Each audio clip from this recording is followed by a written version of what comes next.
Some of you have been asking about the snowmobile project. This is the snowmobile trailer that was part of the snowmobiles that I got, and ultimately quite a bit of rust and wear and tear on it. So decided to just throw a little slides together and show some of the restoration work that I did on that. Had like these kind of old school lights, and the wiring wasn't really working.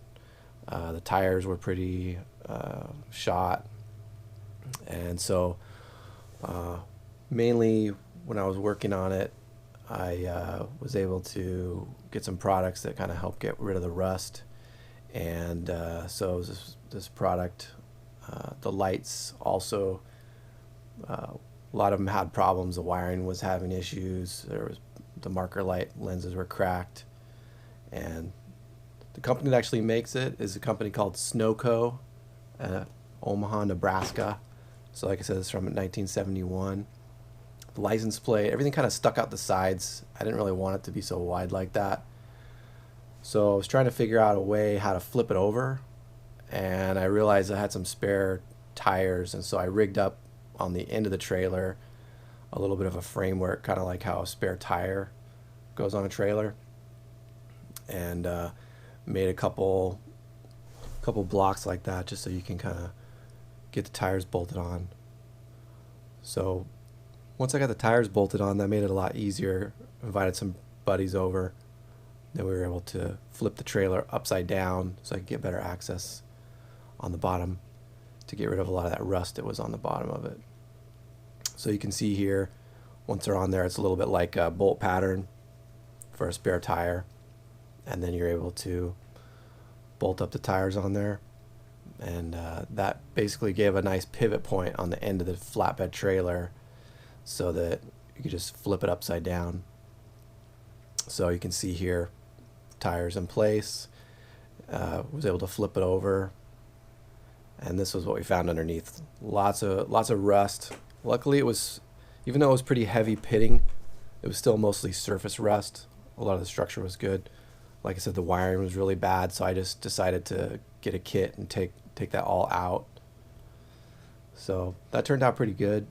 So this is with it flipped upside down. You can see how all the rust from the salty roads, and this was the product that I was able to use. Once you scrape off all the rust, you just coat it with this. It's really wet, but it basically seals it up and also converts the rust a little bit like navel jelly, if you've used that before.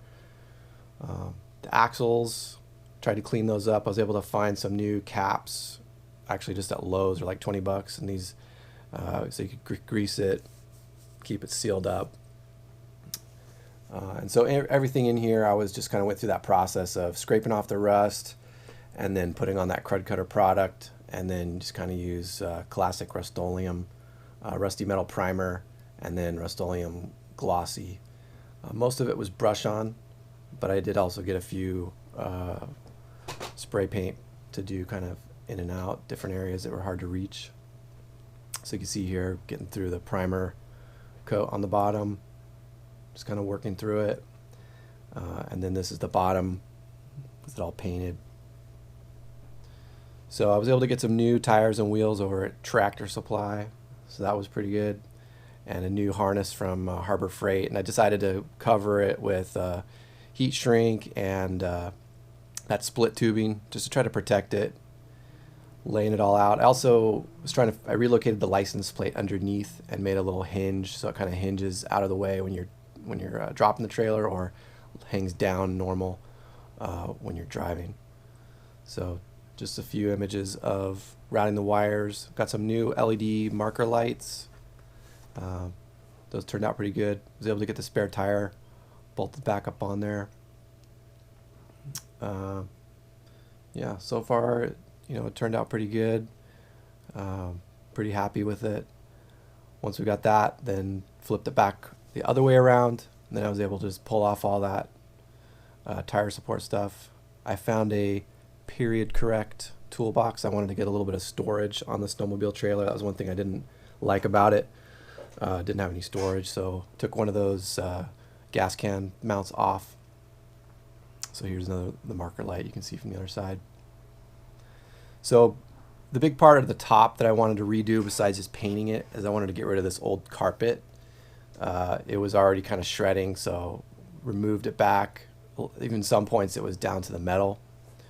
And I replaced it. I found this other product that was a stuff that's the same kind of plastic as milk jugs, so it slides really easy. These are the tail lights I was able to find, Amazon, and wanted something low profile so I could put it on the rear and it wouldn't get damaged when the snowmobile's coming on and off. So same process here, but what I decided to get was these things called black ice sliders instead of carpet. So that's what these are here. I was kind of trying to lay it out, figure out the pattern. The way this trailer works is kind of funny. You can slide it up, kind of going in the middle area, and then the snowmobiles have to get pushed to the side on those little side platforms.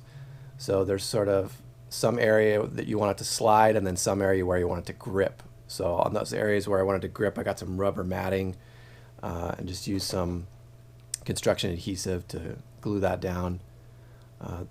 Basically, you screw these down, but they've got some slots that's supposed to help with expansion and contraction. So here's that other section of the rubber matting to grip it once you kind of shift them to the outside, the skis. But yeah, overall turned out pretty good. And the snowmobiles, we were able to get them running pretty good at the end of the season. You can see here, expanded and kind of rippling a little bit, but overall turned out really good, and excited for the snow to come. See you now.